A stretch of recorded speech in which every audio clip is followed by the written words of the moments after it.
Je m'appelle Brenda, j'ai 11 ans. Je suis orpheline.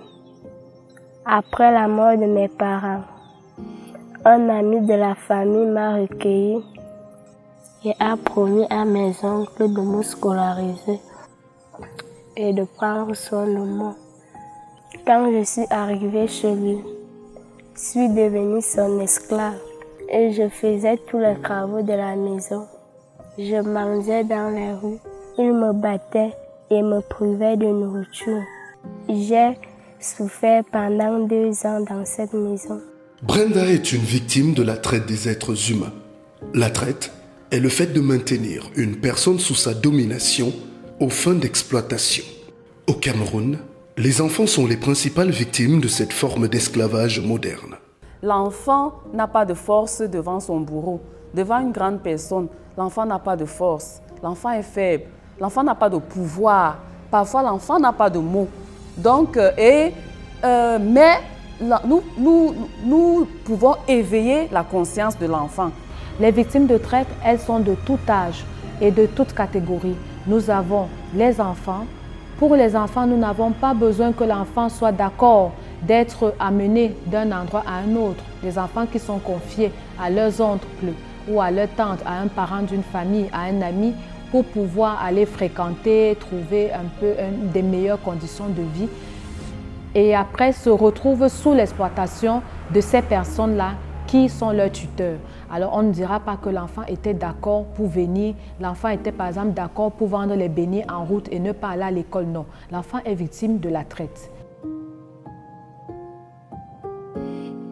Afin de venir en aide à toutes ces victimes et de lutter efficacement contre ce phénomène grandissant, le Fonds des Nations Unies pour la consolidation de la paix, l'Office des Nations Unies contre la drogue et le crime, l'Organisation internationale pour les migrations, le gouvernement du Cameroun, à travers le secrétariat technique des projets PBF logé à la primature, le comité interministériel de lutte contre la traite des personnes et les ONG locales se mobilisent au quotidien à travers des actions de sensibilisation.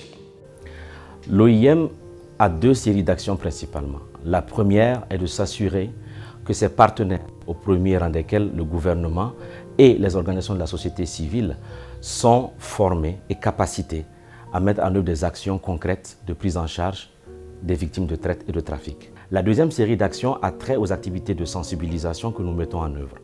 Il s'agit des campagnes de sensibilisation publiques à travers lesquelles nous nous rassurons que les personnes qui peuvent être victimes de ces fléaux sont alertées au plus haut niveau.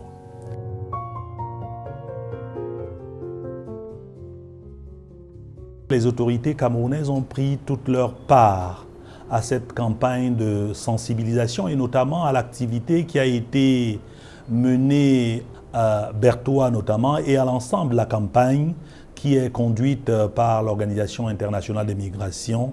Les autorités camerounaises leur ont apporté tout leur soutien.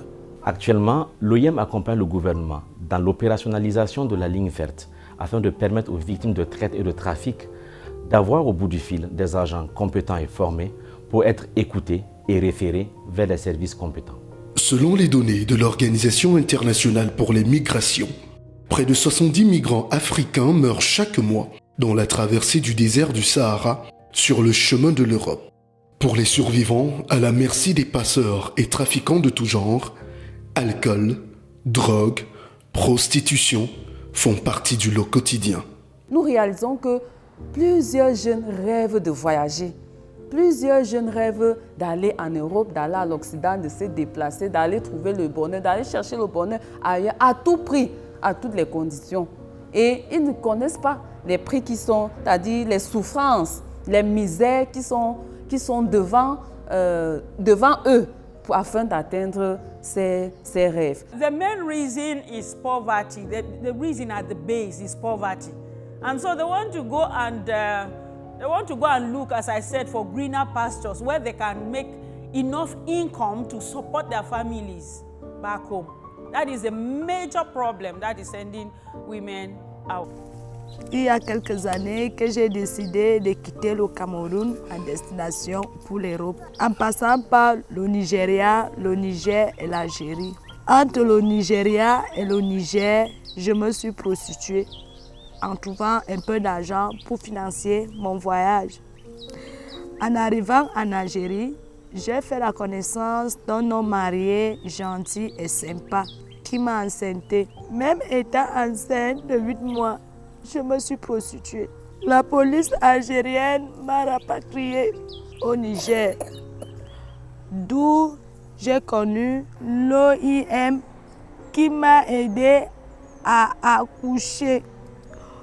Aujourd'hui, je suis au Cameroun avec un garçon qui ne connaîtra jamais son père.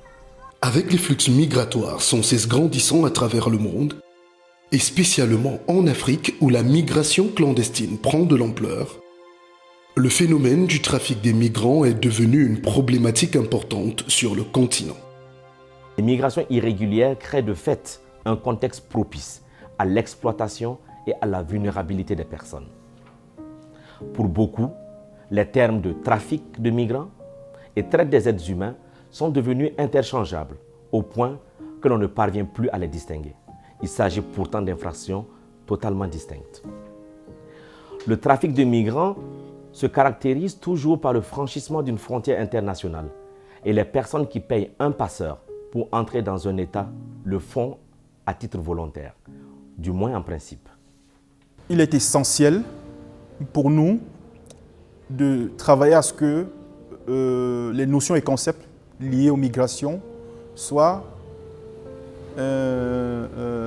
transmis aux jeunes apprenants, aux élèves, à partir des classes primaires même, secondaires, afin que ce phénomène soit intégré, non pas sous un aspect de la peur comme c'est actuellement, ne partez pas, vous allez mourir, amen, mais dans un sens d'une conviction, d'une persuasion.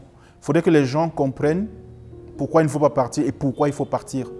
Un combat de toute heure pour lequel le Fonds pour la consolidation de la paix s'engage en appuyant les interventions intégrées des organismes des Nations Unies afin de combler les lacunes dans des domaines critiques, de saisir rapidement et habilement les opportunités politiques et de stimuler les processus de paix et mobiliser les ressources en prenant la juste marge de risque. En collaboration avec nos homologues de la République centrafricaine, nous mettons depuis quelques années en œuvre un projet de lutte contre la traite et le trafic transfrontalier des êtres humains.